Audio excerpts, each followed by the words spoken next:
공과 방망이 대신 펜을 든 기자들의 날카로운 시선, 유쾌한 입담으로 지역사회 이슈를 던진다. 시사토크 견제구입니다. 견제구가 2018년 12월에 첫 녹화를 시작한 이후에 드디어 2년 반 만에 이렇게 캄캄한 스튜디오를 좀 떠나서 야외로 나와봤습니다. 여기 뭐 세종시의 최근에 핫플레이스 공간이죠. 세종 수목원의 전시실로 나와봤는데 좀 어떠세요? 오래전부터 이제 염원을 갖고 개장한 수목원인데요. 그렇죠.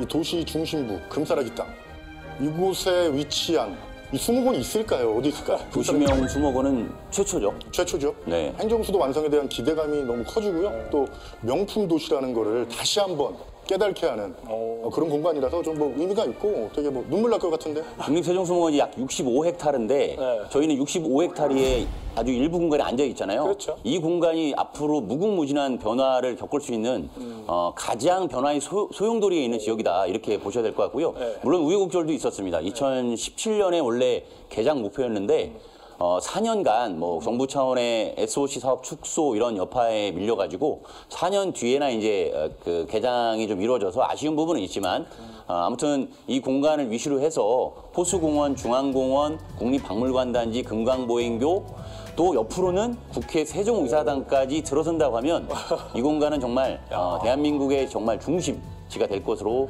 기대하고 있습니다. 견제구 50회를 맞는 오늘 그런 의미도 있지만 사실 오늘 녹화가 더 의미 있는 게 뭐냐면 3기 세종시정이 이제 출범을 한 지도 어느덧 3주년이 되는 시점이라는 거 아니겠습니까?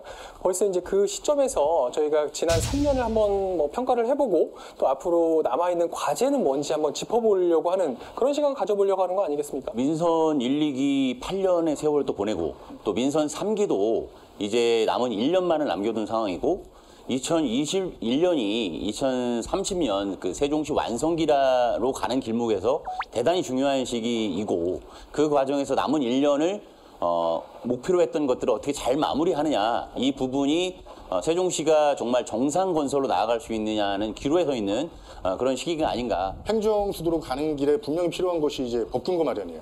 세종시는 철저하게 법근거가 없으면 행정수도가 될 수가 없어요. 그래서 지금 뭐 개헌은 뭐 어쨌든 뭐 까마득한 일이라고 둬도 금방 바로바로 해결할 수 있는 행정수도 3법이나 또 뭐 4법 그런 것들이 지금 뭐 계류 상태에 있거나 관심 속에서 벗어나거나 그리고 정치적 그 어떤 뭐 결과물 뭐 요소로 악용되고 있거나 그래서 좀 찝찝한 시기를 보내고 있다. 그리고 벨만 누르면 열리는데 지금 그 문을 열지 못하고 있다. 그래서 좀 약간 찝찝한 시기를 보내오셔서 좀 아쉬운 부분도 있습니다. 그래서 오늘은 세종시정에 대해서 빠삭하게 꿰차고 계신 구원투사분을 저희가 모셨잖아요. 뭐 두 분은 이미 누군지 아신 것 같은데 민선 2기부터 현재 민선 3기까지 약 7년 동안의 세종시정을 이끌어 오신 분이시죠. 이춘희 세종시장님 모셔보겠습니다.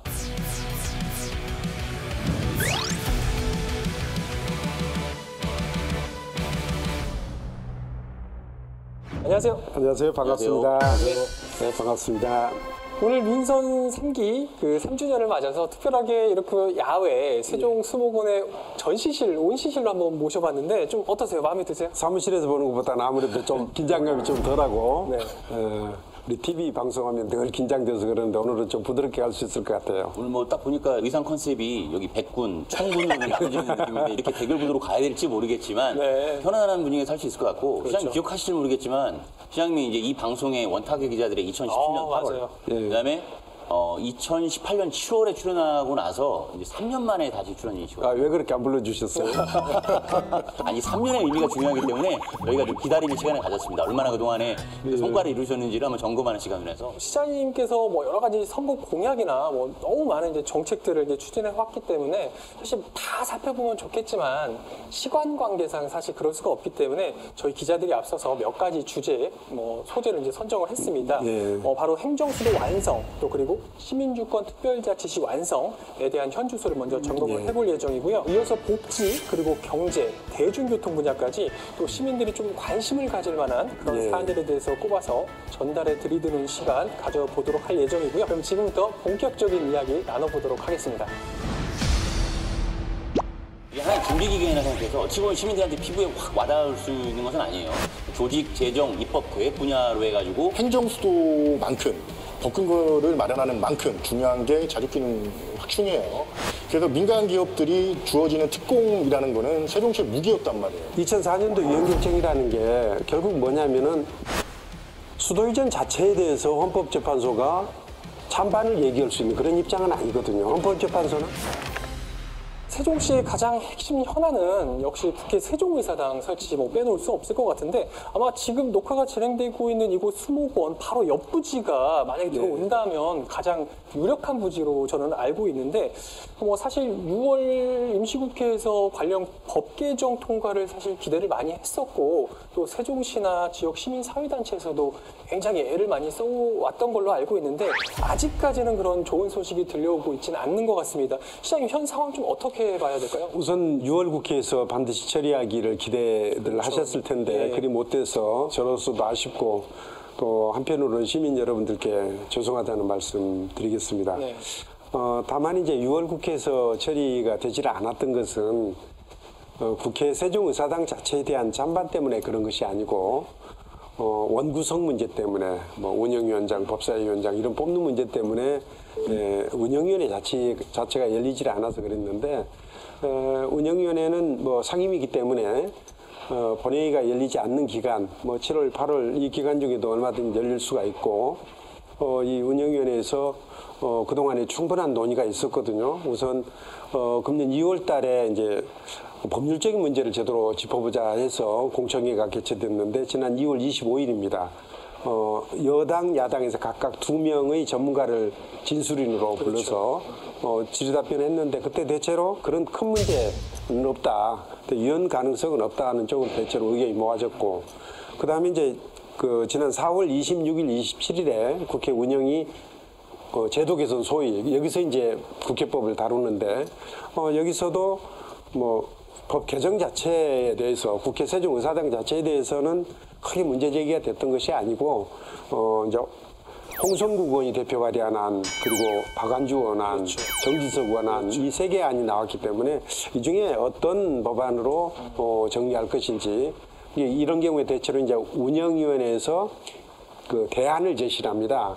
그 대안을 어떻게 만들 것인지에 대해서 좀 논의가 있었는데 그때도 제일 마지막으로 나온 안이 정진석 의원 안인데 여당 측에서도 야당인 정진석 의원 안 그대로 받아줘도 좋겠다는 쪽으로 의견이 모아졌기 때문에 이제 큰 쟁점은 다 해소됐다 이렇게 볼 수가 있고요. 다만 회의가 열리질 않아서 회의가 열려야 처리가 되는데 회의가 열리질 않아서 처리 안 됐던 문제고 이 문제는 크게 여야 간에 이제 쟁점이 크지도 않고 또 있던 쟁점도 다 정리가 됐기 때문에 조만간 처리가 될 것으로 생각을 합니다. 시장님께서는 법안에 대한 좀 쟁점 문제보다는 국회 여건에 대한 좀 말씀을 하셨는데 두 분 어떻게 보십니까? 가장 좋았던 게 매력적이었던 게 정진석 의원이 별도 발의를 했다는 거. 예. 그래서 이제 초당적 협력의 어떤 구축 협치 체계. 그러니까 여야가 2월 달에 공청회도 했겠지만 공청회도 여야 합의로 된 거죠. 그래서 모든 절차는 끝났다. 초당적 협의. 그렇지만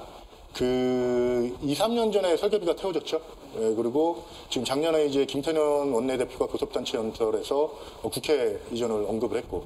근데 좀 그 이후에 20파이팅이 좀 늦지 않았나. 그래서 최근에 이제 6월 상반기 통과를 외치면서 20파이팅을 하고 있는데 좀 약간 늦춰지지 않았나. 그리고 거기서 이제 이준석 대표 있죠. 국민의힘 이준석 대표가 당 대표가 되기 전에 좀 이제 원칙적 찬성 입장을 말씀을 하셨어요. 그리고 근데 이제 당 대표가 되고 나서 조금 입장이 좀 한 발 물러빼는 그런 목소리를 내셨는데 우리 지역적 문제는 아직 파악을 못하고 있다.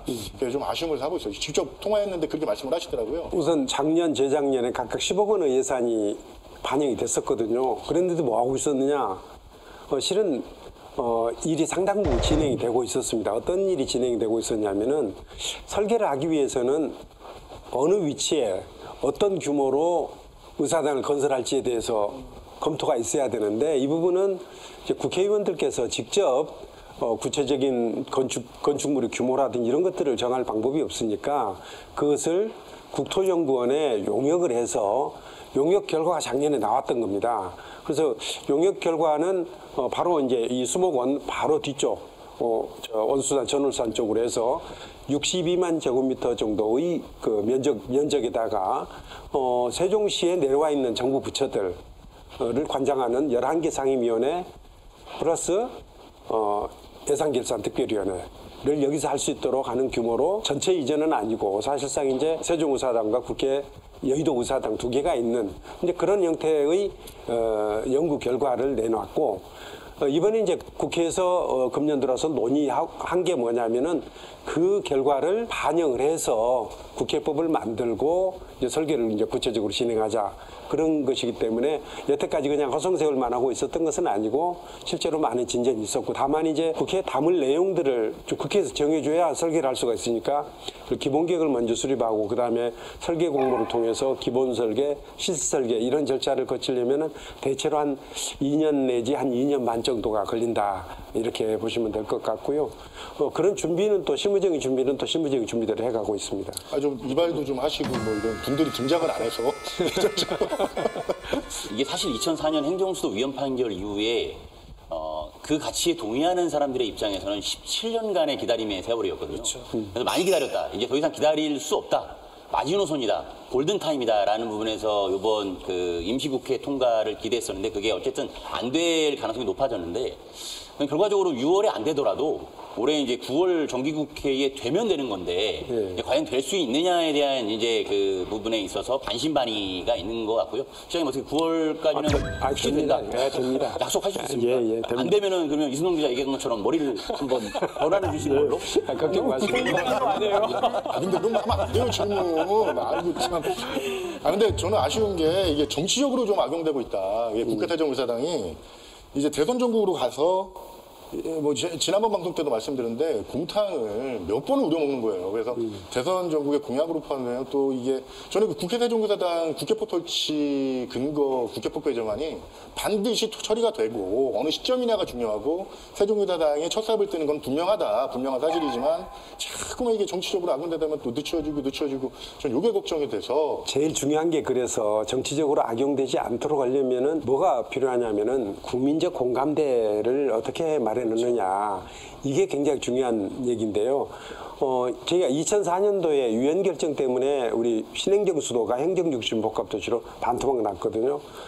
그때 이제 굉장히 아쉬움이 큰데 왜 그러면 그때 유엔 결정이 났을까 생각해 보면은 결국 그때 당시로 봐서는 찬반 이렇게 따져보면은 오히려 찬성보다는 좀 반대가 많은 분위기 그리고 국민적 공감대가 형성되지 않아서 생긴 문제다 이렇게 볼 수가 있을 것이고요. 근데 지금은 국회 세종의사당에 대해서는 여야 모두 찬성하는 입장을 공식적으로는 어쨌든 찬성하는 입장을 보이고 있고 그리고 국민들도 특히 서울 시민들도 국회의 세종 이전 이 부분에 대해서는 대체로 찬성을 하고 그 대신 국회 여의도 의사당을 어떻게 활용할 것인가 하는 쪽으로 지금 논의가 바뀌어가고 있거든요. 이런 변화라는 것이 그냥 절로 된 것은 아니고 그동안에 이제 정말 많은 논의가 있었고 또 우리 시민들께서 우리 또 충청권 주민들께서 애써주신 덕분이다 이렇게 생각을 합니다. 다만 최근 들어서 이제 다시 논의에 좀 불을 붙고 있는 게 뭐냐면 이게 맞는 건지는 사실 잘 모르겠지만 뭐 국회 이전을 비롯해서 청와대 이전을 비롯한 수도의 완전 이전을 주장하는 주장들이 다시 고개를 들고 있는 상황이거든요. 사실 뭐 세종시 입장에서만 본다면 뭐 그것만큼 더 반가운 일이 어디 있겠습니까? 근데 다만 또 이게 뭐 정치적인 쟁점이라든지 이런 걸로 흘러갈 거에 대한 그런 걱정들이 또 한편에서는 또 있는 거에 사실은 어떻게 보세요, 이택 기자? 행정수도 이전론은 사실상 2002년에 고 노무현 전 대통령께서 처음 들고 나오신 공약이었잖아요. 근데 이게 어쨌든 실현되지 않았기 때문에 19년이 지난 또 내년을 기준으로 했을 때는 20년이 지난 현재에도 이 공약이 또 되풀이되고 있다는 부분에서 근데 그럼 중요한 것은 과연 진정성이 있는 공약이냐 선거용이냐 여야 모두를 다 그 정치인들 다 봤을 때 진정성 있게 이것을 접근한다라고 하면 상관없지만 선거 때만 재탕삼탕하는 이런 공약이 2017년 이후에도 좀 되풀이되는 느낌이 좀 있었고 그런 부분들이 좀 진정성이 갔으면 좋겠고 그래서 이제 걱정되는 거는 당장 민주당의 대선 후보가 9월 초까지 이제 선출을 하게 되고, 그다음에 국민의힘은 11월 초까지 선출하는 이 흐름에서 과연 대선 후보들이 또 어떤 공약들을 내놓을 것이냐. 그렇죠. 국회 세종의사당 말고 국회 전체를 또 이전하자라는 또 막 패러다임을 막 몰고 가면은 이 국회 세종의사당의 147억 원 설계비는 어찌 보면 또 뒤로 밀릴 수밖에 그렇죠. 없는 이런 정국이 휩쓸릴 수 있어서 그게 걱정되는 것이고, 그래서 이제 이번 임시국회 때 아예 통과시켜버리자 이런 차원이었는데, 그래서 그 변수, 대선 후보들이 과연 어떤 생각을 갖고 있냐, 이 부분들을 좀 지켜보면서 좀 지역사회에서 이런 목소리들을 좀 순차적으로 가자라는 것들이 이제 시장님도 그렇고 전반적으로 같은 의견이잖아요. 그런 게 좀 됐으면 좋겠다는 바람이 있습니다. 수도 이전 문제가 거론되는 것 자체가 세종시 입장에서 봤을 때 이게 좀 부정적인 것이냐, 굳이 그렇게 볼 필요는 없다고 봅니다. 어차피 이 문제를 확실히 해결하기 위해서는 행정수도 개헌을 해야 되거든요. 개헌을 통해서 우리가 2004년도 유연결정이라는 게 결국 뭐냐면은 수도 이전 자체에 대해서 헌법재판소가 찬반을 얘기할 수 있는 그런 입장은 아니거든요. 헌법재판소는 수도 이전 자체를 문제 삼는 게 아니라 수도 이전을 하기 위해서는 개헌을 해서 해라, 그런 문제거든요. 그래서 이 문제는 어차피 이제 개헌을 통해서 확실하게 정리를 해야 되는데 저는 그 시기가 빨랐으면 좋겠고요. 또 지금 현재 우리가 87년 헌정 체계, 헌법 체계를 그대로 유지하고 있는데 벌써 지금 30년 이상의 세월이 흘렀거든요. 한 세대가 벌써 지난 겁니다. 그리고 그동안에 사회 경제적인 여건도 굉장히 많이 바뀌었고, 그동안에 이제 뭐 소위 산업화 시대를 지내왔다면 지금은 후기 산업화 시대 내지는 또 지식 정보화 시대로 넘어서고 여러 가지 여건 변화가 있고, 그래서 기본권 문제라든지 국가 균형 발전, 또 지방 분권 이런 문제를 처리하기 위해서 어차피 개헌이 나는 다음 정부에서 반드시 돼야 된다. 다음 정부 초기에 가급적 됐으면 좋겠다. 이때 저는 소위 유연 문제를 확실히 결정을 하고, 지난번에 나는 대통령께서 2018년에 개헌안 냈었는데 거기는 수도에 관한 사항은 법률로 정한다. 그렇죠. 이렇게 하자고 돼 있거든요. 뭐 그 정도 선으로 하게 되면은 국회에서 결정하면은 뭐 유연 문제 없이 얼마든지 이제 수도 이전 자체가 논의가 될 수 있으니까 그거는 그때 가서 논의하기로 하고, 어쨌든 그 전에라도 국회 세종의사당 문제에 대해서는 여야 간에 충분히 합의가 지금 됐기 때문에 이것은 이것대로 진행을 하고, 또 진행한다 하더라도 아까 말씀드렸듯이 설계하고 또 시공하는데 한 5년 이상 걸린단 말이죠. 그 기간 중에 논의는 논의대로 이루어지고, 또 국회 건설 문제는 국회 건설 문제대로 또 진행을 하면 되지 않나 싶습니다. 그러면은 이거에 대해서는 어떻게 보시나요? 문재인 정부 들어서 가덕도 신공항 특별법은 올해 2월, 그 다음에 이제 공수처법은 2019년 12월에 어찌 보면은 야당이 민주당 독주로 처리했다라는 비판을 감수하면서까지 그 가치를 지키고 왔던 건데, 그 법안들은 사실 국회법 개정하면서 늦게 발의된 법안들이란 말이죠. 그래서 사실은 어찌 보면은 가치적인 면에서는 국회법 개정이 더 중요한 거거든요. 그래서 그 부분을 만약에 이제 대선 소용돌이라는 부분, 그리고 또 시장님 말씀하신 것처럼 내년 대선에서 행정수도 이전론이 확실하게 자리매김해서 가는 건 좋은데, 그거를 9월에 처리하려면 좀 어찌 보면 강행 처리라고 해야 되나요? 좀 이렇게 강력한 마지막 수단까지도 좀 고려할 수 있는 것인지, 그 부분은 좀 어떻게 보십니까? 저는 뭐 고려할 수 있다고 봅니다. 그런데 그럼에도 불구하고 국회 세종의사당 문제는 소위 어찌 보면 일부 이사하는 거 아닙니까? 네.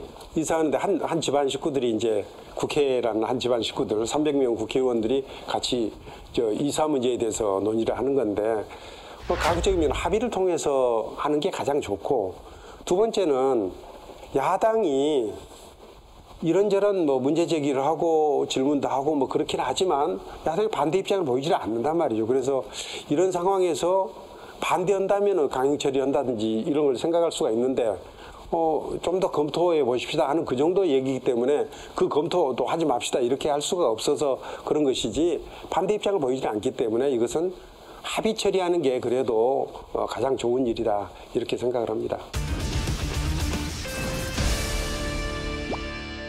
이어서 좀 다음 주제로 넘어가 보도록 하겠습니다. 시민주권 특별자치시 세종입니다. 뭐 행정수도를 사실 제외하면 민선 3기 세종시정의 가장 핵심 정책이지 않을까, 뭐 그런 생각도 가져보는데, 아마 시장님께서도 관련돼서 살펴보니까 한 11가지 정도 되는 공약을 내신 걸로 알고 있거든요. 12개를 냈는데. 12개인가요? 예. 네. 너무 많다 보니까 사실 전부 다 소개는 할 수 없을 것 같고, 뭐 가장 모범적이다, 아니면 요거 하나만큼은 좀 내세우고 싶다 하는 좀 한 가지만 꼽자면 꼽으신다면 좀 어떤 걸 시장님 꼽고 싶으세요? 저는 한 3가지 정도 꼽고 하나만 싶은데. 첫째는 읍면동장을 시민들이 추천하도록 하는 읍면동장 시민추천제 네. 전 읍면동에 다 적용을 했고요. 네. 예. 두 번째는 이제 자치분권 특별회계라고 그래서 그 읍면동에서 사용되는 예산들 가급적이면은 그 읍면동 주민들이 사실상 결정하게끔 만들자 하는 자치분권 특별회계 이것도 잘 적용이 되고 있고요. 세 번째는 그동안에 이제 주민자치위원회라고 그래서 좀 자치권이 굉장히 약했는데 주민자치회로 전환해서 권한과 책임을 좀 더 크게 했는데 이것도 우리 시민들이 굉장히 잘 해내고 있습니다. 그래서 12개 과제를 내걸었는데 그중에 11개 과제는 다 실행이 됐고 1개 과제는 읍면동별로 주민세를 좀 올리고 낮출 수 있는 그런 절양의 여지를 주도록 하자 하는 건데 이거는 이제 국회에서 법에 이제 반영해야 되는 문제인데 그거는 국회에서 반대해서 국회에서 통과가 안 돼서 그래서 그것만 11가지였군요. 예, 그렇습니다. 예, 예. 시민주권 특별자치시 그리고 행정수도 세종시 두 개의 슬로건이 핵심이죠. 세종시 정상건설에 뭐 겉으로 보면 만점이에요. 뭐 이렇게 말씀하실 때 이제 평식당 시민주권 특별히 만점이에요. 불만이 많으신가 봐요. 아니 만점인데 만점인데 이제 뭐 지난번 방송 때도 말씀드렸지만 그 전후 시민들이 느끼는 체감이 있느냐 없느냐 뭐가 달라졌느냐 시장께서 시민주권 특별자치제를 구호를 외쳤을 때 그 전후 뭐가 달라졌느냐. 읍면동장 이제 시민추천제를 하고 난 뒤에 우리 주민들의 만족도가 굉장히 높아졌습니다. 제가 느끼기에는 그동안에 많이 왔던 민원들이 거의 반 이하로 줄어든 것 같아요. 그 뒤로는 이제 읍면동장 중심으로 해서 웬만한 문제들은 스스로 처리하자는 쪽으로 이렇게 바뀐 것 같고요. 그래서 저는 읍면동장 시민추천제라든지 소위 이제 자치분권 특별회계나 이런 것들은 제가 생각할 때는 이제 시장이 뭐 이렇게 일일이 간섭할 수 있는 그런 부분은 이제 많이 없어진 거고요. 또 시민들은 또 굉장히 좀 만족스럽게 생각하고 있는 것 같다.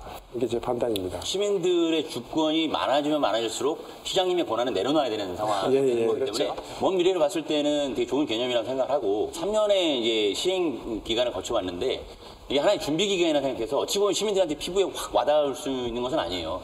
조직, 재정, 입법, 계획 분야로 해가지고 지금 진행이 되고 있잖아요. 그래서 제도적 기반을 마련하고 미래를 준비하는 어떤 가치다라고 좀 봐야 될 것 같은데 이제 거기서 이제 사실은 이것에 대한 평가가 있었어요. 한국 매니페스토 실천본부에서 민선 3대 그 자치단체장에 대한 평가가 있었는데 전반적으로 보니까 전국 17개 시도에서 어떤 온라인에서의 뭐 SNS라든가 이런 소통은 많이 좋아졌는데 좀 보다 적극적인 시민들의 참여, 전자투표라든지 또 온라인으로 대화한다라든지 이런 부분에서 노력이 좀 더 있었으면 좋겠다라는 제언이 있었거든요. 물론 그래서 뭐 시장도 최근에 그동안에는 읍면동을 직접 찾아가서 이제 시민과의 대화를 했었는데 요즘은 그 화상회의 시스템으로 해가지고 하는데 나중에 가서는 거기 안에서 또 뭐 투표가 직접 이루어지거나 이런 것들로 진화할 수 있겠다라는 가능성이 좀 엿보이고 있어서 앞으로 좀 잘 발전시켜 나갈 필요가 있겠다 이렇게 좀 보여집니다. 이어서 시민들의 좀 삶과 직결되어 있는 분야죠. 바로 복지 분야로 한번 넘어가 보도록 하겠습니다. 여기에서도 역시 많은 사업과 또 공약이 있는데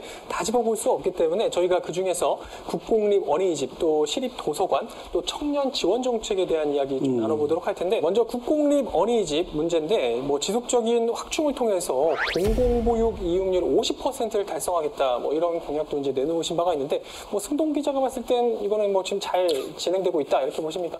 이거 찝찝하다는 말을 자주 하는데 이것도 약간 찝찝하다. 오늘 견제구를 날리는데요. 국공립 어린이집 50% 달성을 이제 원래 공약으로 내줬다가 공공부용 이용률 50%로 수정한 건가요? 좀 얘기를 달리한 건가요? 이제 같은 내용이라고 보면 되는데요. 어떤 어린이집은 원화수가 100명 있는 데 있고 어떤 어린이집은 10명 있는 게 있는데 이 숫자만 가지고 따져보니까 이게 좀 잘 맞지 않는 거예요. 그래서 오히려 목표를 어린이집 이용하는 어린이들이 반 이상 되도록 하자 하는 목표로 이제 분명하게 좀 지표 자체를 좀 정리했는데 작년 말 현재로 이제 47.6%가 됐고 올해도 28개의 공립 어린이집을 추가로 할 겁니다. 그러면은 올해 말이면은 우리 공립 어린이집이 이제 담당하는 어린이들 수가 50%를 넘으리라 생각을 하고요. 그거는 뭐 제가 생각했던 목표를 잘 달성하고 있는 것 같습니다. 오해든지 아니면 이제 지적을 하시는 분들이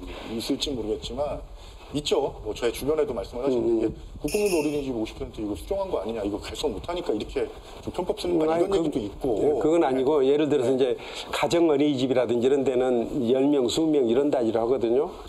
우리 이제 공립 어린이집은 뭐 100명 넘게 이렇게 된단 말이에요. 그래서 이것을 1대1로 볼 것이냐, 오히려 더 중요한 것은 우리 아이들 입장에서 보자는 얘기죠. 우리 어린이들이 몇 명 정도나 공립 어린이집을 이용하느냐. 그게 훨씬 더 이제 지표가 더 좋은 지표라서 그렇게 한 거고요. 처음 이제 제가 이제 공약을 할 때도 취지도 이제 그런 뜻이었는데 나중에 그 부분이 이제 명쾌하게 좀 정리가 안 된 부분이 있어서 지표 자체를 그렇게 명쾌하게 만든 것이라 생각하시면 되겠습니다. 세종 시민들은 이제 아파트가 하나 생기면 거기에서 이제 어느 정도 입주율이 되면 이제 그 주민들이 투표를 해요. 우리 단신에 국공립 어린이집을 좀 놓는 게 좋겠느냐, 안 놓는 게 좋겠느냐. 당연히 놓는 게 좋다라고 해서 그렇죠. 하나씩간에 설치되는 부분이라서 좀 체감되는 부분은 좀 있는데 이제 가장 중요한 본질적인 문제는 이거 같습니다. 이제 그 50% 달성 이것도 되게 고무적인 부분이지만 전 국가적인 문제인데 유치원과 어린이집에 대한 어떤 뭐 교사에 대한 처우 문제도 있고 그다음에 학부모들이 바라보는 선호도 문제도 분명히 있거든요. 그래서 이제 시장님 공약 중에 유보 통합이 있었고 그거를 국가 시범직으로 하자. 세종시가 가장 이거를 할 수 있는 되게 유효한 지역이다라는 부분이 있었고 이제 그렇게 됐을 때 사실 작년에 세종시가 출범 이후에 청와대 국민청원에서 유일하게 25만 원 돌파한 현안이 바로 어린이집 교사 그렇죠. 사망 사건이었거든요. 이 부분이 바로 유보통합이라든가 여러 가지 근본적 문제가 깔려 있는 거기 때문에 이 부분을 그러면은 과연 남은 1년 동안에 뭔가 좀 시도를 해볼 수 있느냐. 그리고 유치원과 어린이집에 대한 선호도 차이로 인한 자꾸 이제 그 학부모들은 11월 이제 유치원 모집 시기가 되면 갈 곳이 없다. 좀 가까운 데 가고 싶은데 갈 곳이 없다라는 불만을 얘기하고 시교육청은 아니다. 조금만 시선을 달리하면 미달되는 곳이 너무 많다라고 해서 시각차가 너무 벌어져 있어요. 그래서 이 부분은 어찌 보면은 교육청 문제이기도 하지만 시에서 또 해결해야 될 중차대한 어떤 앞으로의 과제인데 유보통합으로 좀 풀어가면 좋을 것 같다는 생각도 드는데 이건 어떻게? 교육부 총리하고 또 복지부 장관, 뭐 여성가족부 뭐 이렇게 한 자리에서 좀 말씀을 드린 바 있는데 어떻게 정부 차원에서 이렇게 통합되기는 좀 어려운 것 같고요. 다만 우리 시에서는 우리 교육청에서 담당하는 유치원하고 우리 시에서 담당하는 어린이집을 각각 따로 볼 일이 아니라 뭐 수급 문제라든지 이런 것들을 서로 역할 분담을 적절하게 해서 예를 들어 유치원이 상당히 많은 부분을 많은 어린이들을 이렇게 돌볼 수 있는 그런 지역에는 어린이집을 좀 적게 하고 교육청에서 담당하는 유치원이 이제 담당하기 어려운 그런 지역에는 오히려 또 어린이집을 더 많이 배치한다든지 하는 그런 방식으로 해서 뭐 실질적으로 이제 유보 통합 문제는 유치원과 어린이집의 역할을 어떻게 나눌 것인가 문제도 있고 또 하나 문제는 뭐냐면은 실제로 유보 통합을 강하게 주장하는 측의 얘기는 유치원 교사들하고 어린이집 또 교사들하고 뭐 처우 문제라든지 이런 것들이 이제 굉장히 큰 차이거든요. 그거는 이제 실은 우리 이제 학부모들이나 어린이들 입장에서는 그게 크지는 않을 텐데 이거는 이제 이 문제 때문에 주로 많이 얘기를 하는데 그것은 결국 시 차원에서 이제 해결할 수는 없는 거고 우리 교육부하고 복지부, 여성가족부 이런 데가 서로 좀 잘 협의를 해서 처우 문제나 이런 것들은 좀 개선하도록. 국가시범지구 지정은 현실적으로는 조금 현재는 어렵다. 예, 국가에서 결정을 해야 되거든요. 근데 시범주가 되지 않는다 하더라도 우리가 이제 교육청하고 긴밀하게 협력을 해서 수급 문제라든지 이런 것들은 좀 잘 해결해 나가야 될 문제죠. 어떻게 보면 이제 자연스럽게 좀 연결되는 주제일 것도 같은데 바로 시립 어린이 도서관 조성에 관한 이야기입니다. 뭐 최근에 이제 시립 도서관도 거의 이제 개관을 앞두고 있기 때문에 어린 자녀를 둔 학부모님들께서 굉장히 어린이 도서관에 대한 관심도 굉장히 남다른 것 같아요. 아마 시장의 공약에도 포함이 돼 있는 걸로 알고 있는데 가능한가요? 이 조성이 좀 어떻게 추진이 되고 있죠? 우선 이제 시립 도서관은 이제 건물은 완공이 됐습니다. 네. 건물은 완공이 됐는데 그 안에 이제 책도 한 8만 권 정도 좀 구해야 되고 또 내부 시설들도 좀 잘 갖추고 그래야 되는데 건물 구조를 보면은 이제 1, 2층은 주로 아이들이 와서 좀 뛰놀면서 또 책도 보고 할 수 있는 그런 공간으로 만들어놨고 3층은 청소년들을 위한 공간, 그리고 4층은 이제 일반인들을 위한 공간. 그래서 실제로 이제 시립 도서관이 시립 어린이 도서관 역할도 상당 부분 합니다. 다만 문제는 이제 이게 이제 고운동 쪽에 있다 보니까 소위 이제 3생활권, 4생활권 이쪽 부분에서는 너무 멀다 하는 그런 지적이 있고 그래서 방곡동 시립 어린이도서관 따로 하나 만들려고 좀 준비를 하고 있습니다. 아마 내년쯤엔 입지 문제는 어느 정도 결정이 됐고요. 내년쯤에는 이제 설계에 들어갈 수 있을 것으로 생각을 하고 있습니다. 시립도서관 같은 경우는 논란이 됐던 게 뭐 고운동에 너무 치우쳐져 있다 뭐 그 말도 있고 뭐 한간에는 이제 고운동 주민들이 이제 뭐 BRT 노선이나 이런 것 때문에 시장님이 선물로 주셨다 뭐 이런 얘기도 우스갯소리로 나오고 그러는데 가장 큰 문제가 이제 주차장이 좀 협소하다. 어쨌든 뭐 버스를 타고 이동해야 되는 게 이제 세종시의 현실이긴 하지만 주차장 문제가 너무 협소해서 동네 도서관으로 전락할 수도 있는 문제가 있다. 뭐 이런 얘기들도 많이 나왔었어요. 도서관은 이제 주로 이제 학생들이 많이 이용하고 또 일반인들이 이용하는 시간대라는 게 결국은 낮 시간대 이런 시간대가 많거든요. 그래서 가급적이면 대중교통을 이용해서 좀 도서관을 이용해 주셨으면 좋겠다.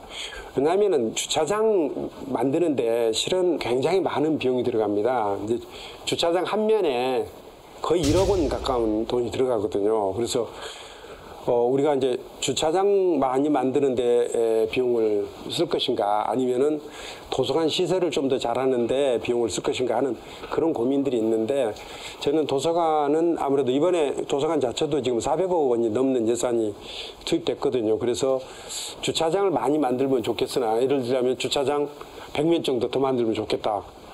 그럼 쉽게 한 100억 들어가는 거예요. 그래서 그 주차장은 이제 그 비용 문제 생각해 보면은 결국은 도서관을 제대로 갖추는데 좀 더 많은 비용을 썼으면 좋겠다 하는 이제 그런 욕심이 좀 있었던 것이고요. 아쉽지만 그래도 도서관을 잘 만드는데 예산을 쓴 것이다. 이렇게 이해를 해주시면 좋을 것 같습니다. 다소 결과론적인 얘기일 수 있겠지만 사실 그 고운동 세종시립도서관에 대한 타당성 평가할 때 3, 4생활권이 높은 점수를 나왔었는데 당시에는 입주가 3, 4생활권이 별로 안 된 상황이어가지고 어찌 보면은 시에서도 그렇고 약간 균형 발전 차원에서 그 고운동하고 이쪽 부분이 좀 소외론이 있었기 때문에 배치한 것이고 어쨌든 거기를 잘 키워가는 게 중요한 것이고요. 시장님도 지금 언급하셨지만은 어린이 도서관. 그러니까 어린이 전문 도서관, 전용 도서관은 방곡동 모개틀 공원에 2024년까지 준비 중이고, 그 도서관이 좀 남부 생활권의 어떤 조금 그 도서관 갈증 수요를 잘 풀어가는 그런 역할이 됐으면 좋겠습니다. 그리고 이제 어쨌든 세종시가 도서관 인프라가 또 중요한 거는 도서 대출 건수랑 그다음에 책 구입 이런 비용이라든가 이런 부분들이 사실상 전국 1위예요. 그러니까 뭐 젊은 도시라서 그런 것도 있겠지만 그래서 앞으로도 이제 도서관 수요가 계속 늘어날 수밖에 없는 부분에서 다만 어린이 도서관이 고운동 시립도서관에 비해서 규모가 4분의 1밖에 안 되는 게 조금 아쉬운데 근데 키울 수 없을까요? 너무 부담을 드리네. 아니 이제 규모는 이제 적정한 규모로 하긴 해야 될 텐데 어린이 도서관은 우리가 가지고 있는 그 근린공원 이런 데를 좀 활용하는 것이 좋겠다. 또 실은 이제 근린공원은 저희가 우리 시 소유잖아요. 땅 자체가. 이게 건축비만 우리가 부담하면 된단 말이죠. 이제 건축비만 부담해서 하기 때문에 규모는 이제 우리 전체 시립도서관보다 작긴 하겠지만 예산이 4분의 1밖에 안 된다. 그래서 규모가 4분의 1은 아니에요. 거기는 땅값이 빠지기 때문에 실은 규모는 한 반쯤 된다. 이렇게 보시면 될 것 같습니다. 들으셨죠? 너무 걱정하지 마시고요.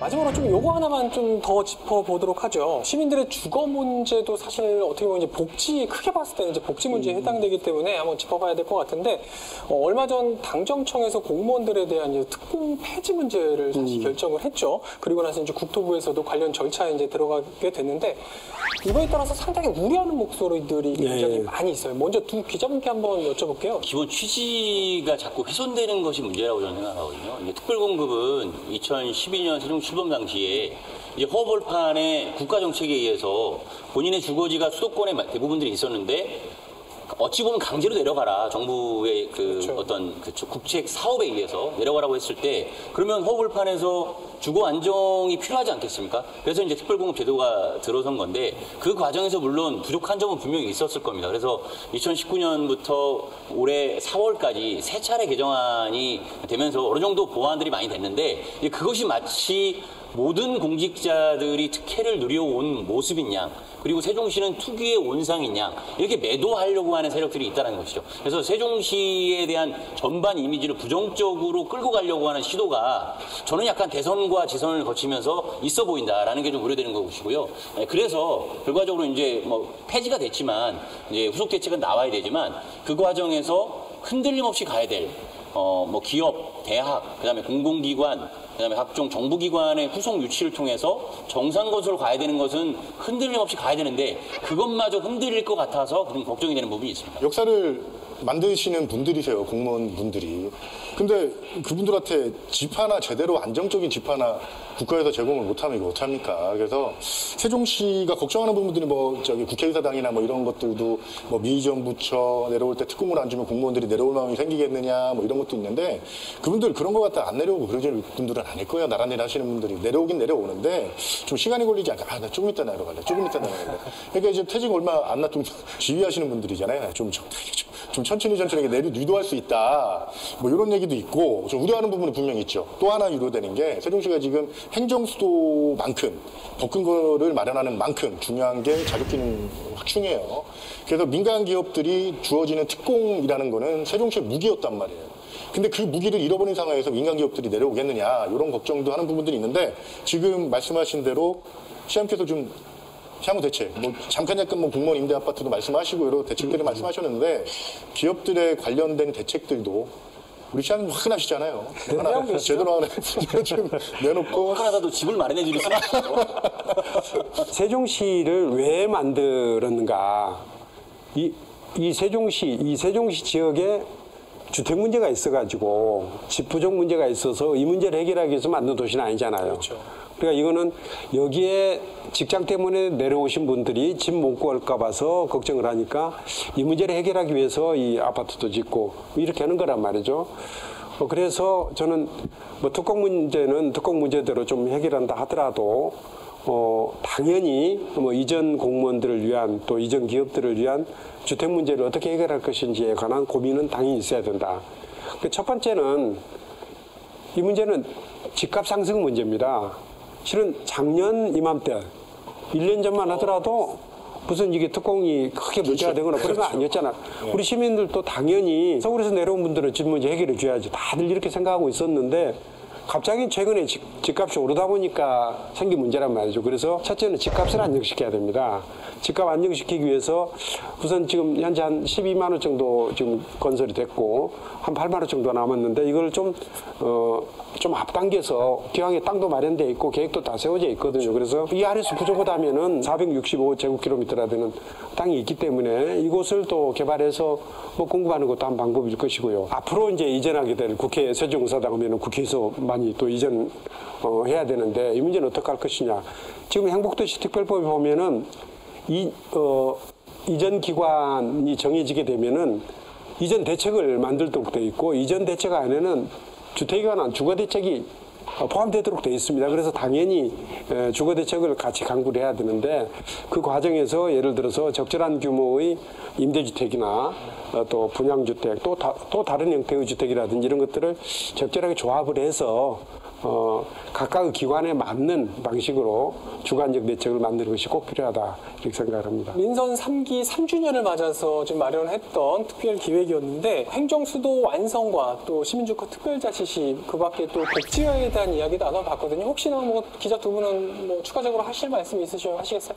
제가 기사에서 좀 몇 가지 이제 이춘희 시장님에 대해서 이춘희 효과란 말을 좀 씁니다. 그래서 세종시 건설 전문가시고 그 초대 행복총장을 지내시고 뭐 이렇게 지금 재선에 성공하셔가지고 이제 세종시를 이끄는 과정 속에서 많은 성과를 이루셨어요. 그리고 그 과정 속에서도 시민들과의 소통을 끊임없이 하셨고요. 그리고 기자들과의 소통도 끊임없이 하셨습니다. 그래서 한 400회 가깝게 이제 기자들 브리핑을 진행하시는데요. 그래서 기네스북에도 한번 도전해 보셔라 이런 말씀도 드려요. 그래서 행정수도라는 게 가는 길에 시민들이 분명히 알아야 될 게 행정수도 근거법을 좀 분명히 알았으면 좋겠습니다. 그래서 지금 그것들이 아직 되지 않고 있어요. 벨만 누르면 문만 열면 통과가 되는 건데 이 벨을 못 눌러서 그래서 예전보다는 상황이 좋아졌어요. 이해찬 의원 홀로 의원을 하실 때보다는 상황이 국회의원 2분이 늘어났고 그리고 거기에 따른 2분만 늘어난 게 아니라 거기에 따른 보좌관들이 더 늘어났어요. 실질적으로 보좌관들이 하는 일이 많을 겁니다. 그래서 그 헤드 보좌관들과의 소통을 어떻게 갖고 가시고 그리고 정무적으로 어떤 활동을 하시고 그리고 두 의원들과 어떤 공조처리를 갖추고서 이 법을 해결하시고 거기에 대한 그 한번 재검증을 통해서 시청 공무원분들과 함께 머리를 맞대셔서 그리고 홍성국, 강준현 의원과 머리를 맞대셔서 좋은 이춘희 효과가 다시 한번 나오는 계기가 됐습니다. 이춘희 효과 화이팅! 고맙습니다. 뭐 기를 막 확 불어넣으셨는데 그만해 주시죠. 주제가 너무 많은데 좀 시간이 한정돼서 좀 많은 얘기를 더 못 나눠서 아쉬운 부분이 있고요. 뭐 다음 편이 또 있으니까 그들 기대하면서 그냥 오늘 꼭 저는 이제 말씀드리고 싶은 것은 결국은 2021년, 2030년 완성기로 가는 데 있어서 시장님에게 어찌 보면 부여된 어떤 숙명은 안정과 성장 두 가지 축이다라고 좀 보여지거든요.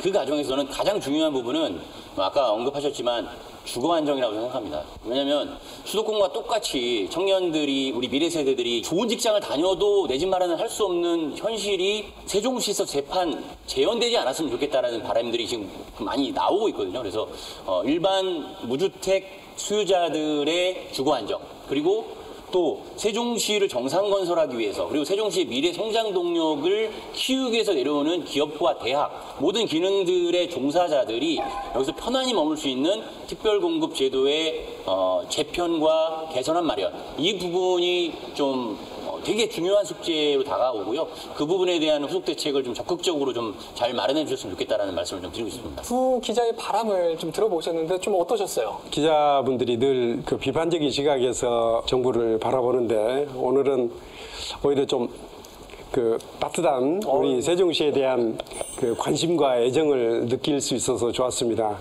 근데 역시 이제 저에게 보여던 과제는 우리 세종시를 지금 행정중심 복합도시에서 행정수도로 만들어가는 일이 저는 제 필생의 소원이라 이렇게 볼 수가 있을 것 같고요.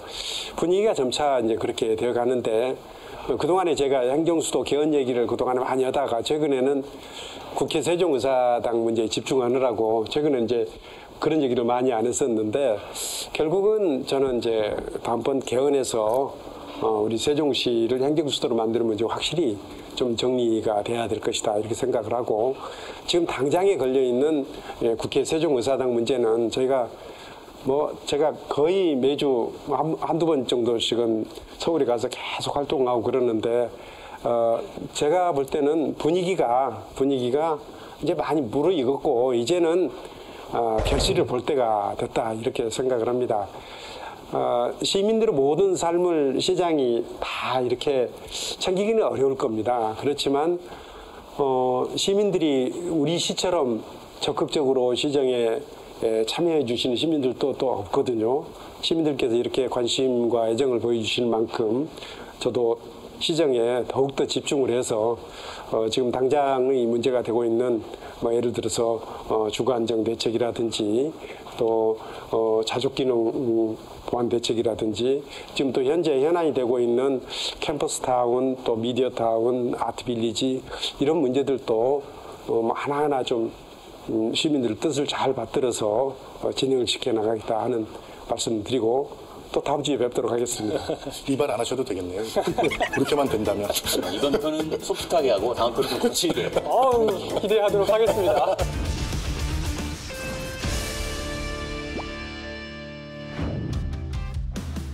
자, 이렇게 해서 벌써 민선 3기 세종시정 3주년에 대한 성과와 과제에 대한 이야기 나눠봤는데요.